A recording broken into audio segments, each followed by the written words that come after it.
Soundarya Lahari Sloka number 77. Yadetat Kaalindi Tanutara Tarangakruti Shive. Yadetat Kaalindi Tanutara Tarangakruti Shive.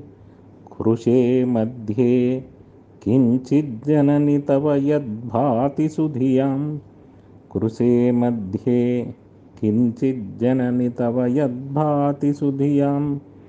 Vimardaadanyonyam Kuchakalashayorantharagatham. Vimardaadanyonyam Kuchakalashayorantharagatham. Thanoobhootham Vyoma Pravishadiva Naabhim Kuharineem. Thanoobhootham Vyoma Pravishadiva Naabhim Kuharineem.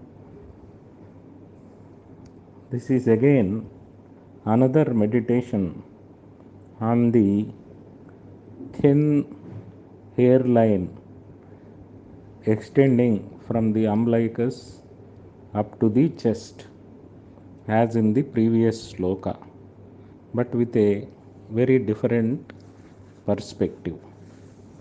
In this dynamic meditation, Jagadguru Shankaracharya is asking us to meditate on the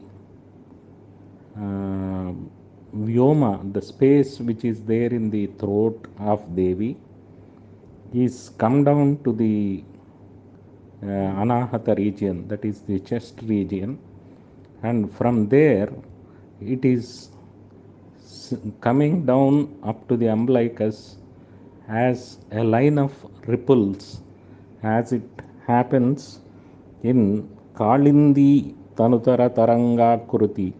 Kaalindi is Yamuna Nadi, the river Yamuna, like the ripples which are seen in the Yamuna. So similarly, when the unmanifest Nirguna Parabrahman wants to become manifest, the first ever manifestation is the space or ether, which is there in the Vishuddhi Chakra or the throat.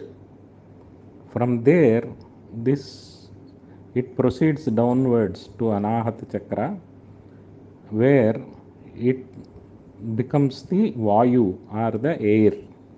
This sequence is there in several Upanishads, and this is called the concept of Panchikarana, how the Brahman evolved into the 5 tattvas, Prudhivi, Apas, Tejo, Vayu, Rakasat.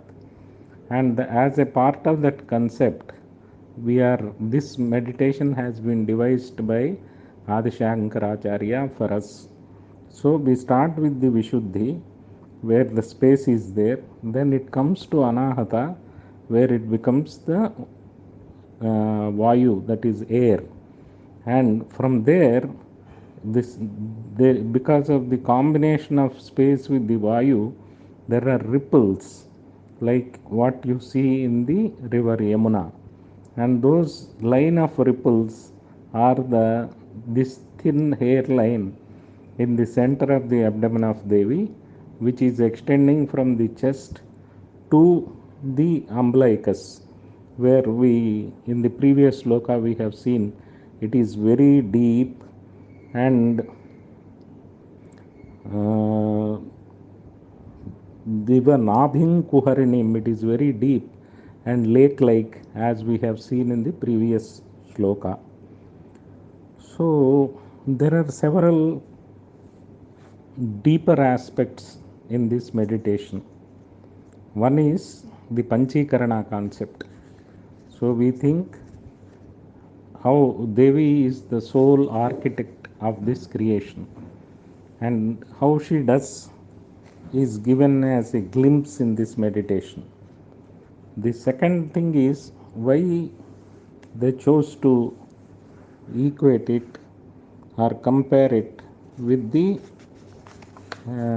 Yamuna river, because the dark blue hue of Kaalindi, that is how river Yamuna looks.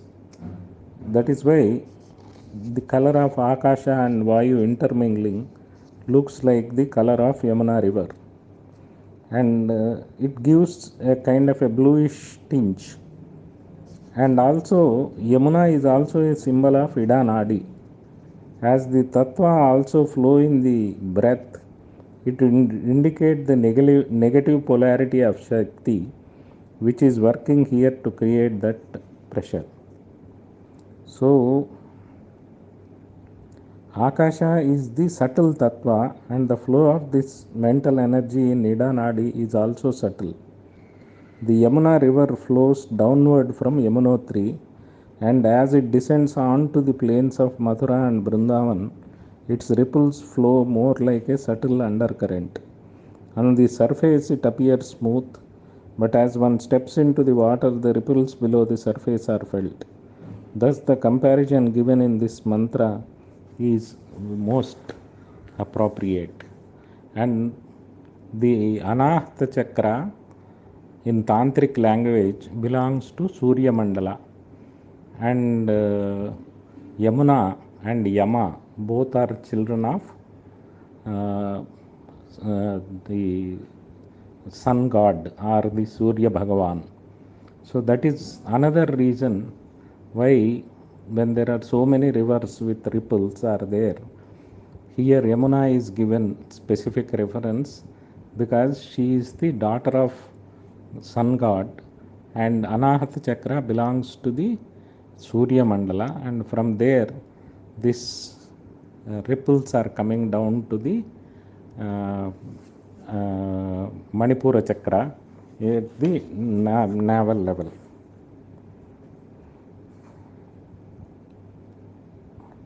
Actually, this sloka is a beautiful expression to the metaphysical process of the elements Akasha, ether, and Vayu, air being compressed into the navel center, where they are transformed into Agni, fire. Jagadguru Shankaracharya describes Devi's bulging breasts compressing the flow of Akasha and thus forcing it down to the navel, suggesting that Shakti is causing this to happen, which is a fact. In the scheme of creation, which is undifferentiated matter comprised of infinite potential energy, begins to vibrate, creating movements to the Akasha, is transmuted into Vayu. Then excessive and unhindered movement of Vayu creates friction, which generates heat for the emergence of Agni. Devi herself causes this transformation of the elements by creating a pulsation, which starts off a vibratory process. When the breaths of Devi collide, they send out ripples of vibrations. Devi has potential within herself to create vibration after vibration and ripple after ripple, so that the unending process of creation is unhindered. She is fully endowed with the capacity to complete the process of creation that she has started without the help of any outside agency. Thus, Shankaracharya intuitively clarifies many metaphysical mysteries that are hard to grasp even by the most contemplative thinkers. Then there are two words which are used by Adi Shankaracharya in this shloka which we should pay attention to. One is, he says, Sudhiyaam. Sudhiyaam means those who are clear hearted. When you are meditating on this, there should be no place for eroticism. Sudhiyam, with a pure mind, you should meditate on this dynamic meditation. That is the important precaution which Acharya gives us for this meditation. And what is the benefit of this meditation?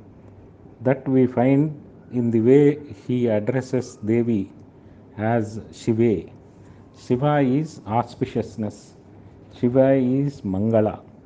So you get auspiciousness as well as are plenty of boons when you meditate on this process, in this dynamic meditation process, on the thin hairline dropping from the neck to the umbilicus of Devi.